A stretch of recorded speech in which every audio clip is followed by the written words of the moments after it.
Welcome to Created Healthy. I'm Dawn Combs. It's a common idea that God gave us everything we need in nature, but do we believe it enough to walk that out in truth?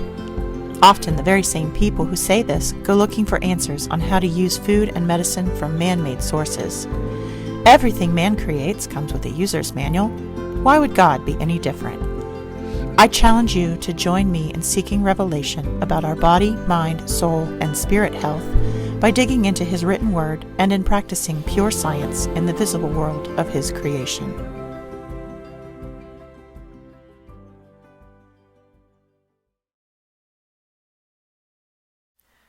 I'm pondering a different side to forgiveness than I've ever examined before.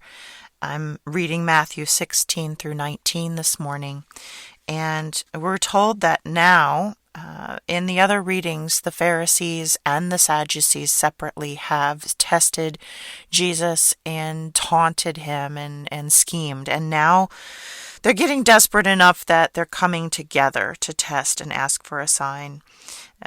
Jesus says pretty in a funny statement, you can read the signs of the weather, but you can't see the signs of the times. And they ask for a sign that he is really what he says he is. And he says, you're going to get nothing but the sign of Jonah. And Jonah disappeared for 3 days and reemerged. And so this is a precursor to what he's about to do. As the disciples and Jesus are walking along, he's questioning them about what the rumors are about him. And of course, in the last chapter, we read that Herod believes that he is John the Baptist, risen again, and he himself killed John the Baptist.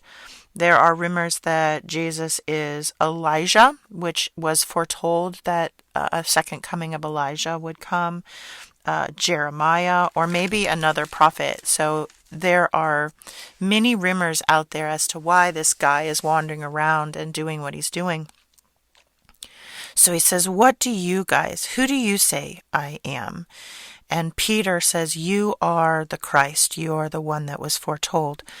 And Jesus responds to him, you could not have been told that by any human because all of the rumors are completely off. The only thing that could have told you that is my Father in heaven. So a direct connection to my Father. And he says, on this rock right here, I will build my church. So on the rock of direct relationship with God and understanding who Jesus is, he is going to build his church. And he again says, don't tell anybody. Don't tell anybody who I am. And he goes through what's going to happen. He tells the 12 that. And Peter says, no, Jesus, you're not going to go and present yourself and die. It just won't happen. I'm not going to let that happen. And Jesus famously says, get behind me, Satan. Get your human interests out of the way because God's interest has to be served. And Jesus goes on to explain again to the disciples that discipleship is hard. I think it's kind of again and again and again trying to let them know very clearly what they're getting into. Then he takes Peter, James, and John up on the mountain, and this is the transfiguration. He begins to shine like the sun, and then Moses and Elijah appear in front of these 3 disciples. And there's a discussion that goes on here, and eventually they go back down the mountain. And he tells these 3, don't tell anybody about what you've seen until after I've died. We see faith the size of a mustard seed come out as there is a demon-possessed boy that Jesus' followers who have been given the power to cast out demons, they can't do it. And so he says it's because you have doubt. It's because you don't fully believe. And so he does it. There is a discussion in chapter 18 about who is greatest in the kingdom of heaven. And this is where Jesus, we hear him say, unless you are converted and become like children, you will not enter the kingdom of heaven. Whoever humbles himself like a child, he is the greatest.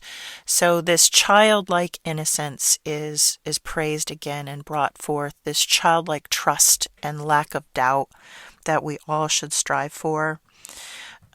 Again, speaking about children, he cautions that anyone that causes a child to stumble, it would be better that they would be drowned with a millstone around their neck. It's a big deal to cause a child to lose that doubt and that, or somebody that is childlike, that faith. He gives the story of the 99 sheep and the one lost, and how God will go out and seek that one that's lost. Even though he has the 99, he is still going after the one that is out and lost and vulnerable. He goes over church discipline. He talks about the church and what it means, gathering two or more, that wherever two or more that believe in him and are communicating with God in the kingdom, having direct relationship, he is there. He goes over forgiveness. He goes in chapter 19 to Galilee, where he's healing large crowds. The Pharisees test him on divorce and bring up Mosaic law. And he again encounters children. There's a lot in this reading that keeps pointing us back to that childlike state. In 19:14, actually, he says, "Let the children come to me. Theirs is the kingdom of heaven." We encounter the rich ruler. So the young man who is very rich and comes to Jesus and says, "How can I get into the kingdom of heaven?" And the encounter there where he realizes that he cannot sell everything because he's very rich and he wanders away sad is worth examining, but it's not what pulled at my interest this morning. And then he goes over the disciples' reward. Those who leave all for me, they will receive many times more and eternal life. The first is last and the last first. So I want to go back to forgiveness, because Jesus tells this story about a slave of a rich ruler, and the ruler decides that he wants to settle up accounts with all of his slaves. And he calls this man to him, and he owes him a lot. And the slave falls down on his face and says, "Oh, I can't possibly pay you." The rich ruler says, "Well, we're going to sell you and all of your family, your wife, and we'll pay your debts." And he begs for mercy. He begs for that not to happen. And the ruler takes shows mercy, and he says, "Okay, all right, I'm just going to forgive your debt. I'm going to forgive it outright." And that slave goes out, and we are told that he finds another slave who owes him a pittance compared to what he's just been forgiven. And this other slave, he grabs by the neck, and he's yelling at him, and he's threatening him, and you have to give me what you owe. And the ruler finds out about it from other slaves go and tattle on him. And the ruler finds out, and he calls this original slave to him and says, "You were forgiven a huge debt, and you should have shown mercy to another as a result. This tiny amount of debt that you have, that other person had for you, you should have forgiven just like I forgave you. And because you didn't, you're going to be handed over to the torturer until I can get your debt paid." So I have always heard that, I think probably it's maybe not always, it might be an Oprah thing, that forgiveness it's for you. So we forgive somebody else because it releases us. And it is true. It isn't just New Age bunk. It's true that when we forgive somebody else, it does release us. It allows us to not hold on to bitterness or anger or energy that is attached to the person who hurt us, harmed us, stole from us, took from us.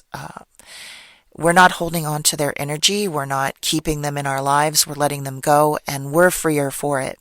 And that's very true. But I started to think about the slave that had everything forgiven for them, and yet still went out and attacked somebody who owed him less. And I thought about that state. I've been in it for a really long time in a small business. You get to a place where you count all your pennies and you feel the pressure of the bank or the loan company or the mortgage company, anybody who you owe. You feel the pressure of them on you, and it makes you feel hunted and stressed and filled with anxiety. And I think about this slave who's had everything forgiven, and the anxiety that he's using to go after the other slave who owes him less. I think it's the same anxiety. He feels the pressure still of the ruler that he owes to, that he has to get money so that he can pay his debt. And that stress that drives you as a small business person every day of, I've got to get out there and sell something. I've got to get out there and earn more money so that I don't get in trouble with the person that I owe. Drives you to have interactions with others that can be filled with anxiety and sometimes with a lack of mercy and kindness. And I feel like that would be the way that slave is reacting to the other slave, the person who owes him less, because he's still in it. He's still in that space of pressurized, I've got to get my money back because I'm in trouble. So I think about forgiveness here, and I'm looking at this story, and I think Jesus is also telling us something about a third aspect of forgiveness. So forgiveness comes, it is our responsibility to give forgiveness, and it is our responsibility to act like Jesus in forgiveness and model that. But first, we have to be also able to receive forgiveness. So when this slave was given forgiveness of all of his debts, he didn't accept the forgiveness and live in that moment and let all the stress go and feel those feelings of freedom. He was trapped in the enslaved place. He didn't free himself, in essence. And I think about that with what God is about to do here with his son. When Jesus gave his sacrifice, we were all forgiven. And that was something that was on God, and it becomes a model for us to forgive. But he's also saying here that we have to accept the forgiveness. We have to live like we've been given the forgiveness. That is a piece of it. Because if we don't accept the forgiveness and then move on in our lives as if we have been forgiven, we continue to live enslaved. We continue to live as if the wolf is at our door, as if we might be in trouble at any moment, and it drives the way that we interact with other people.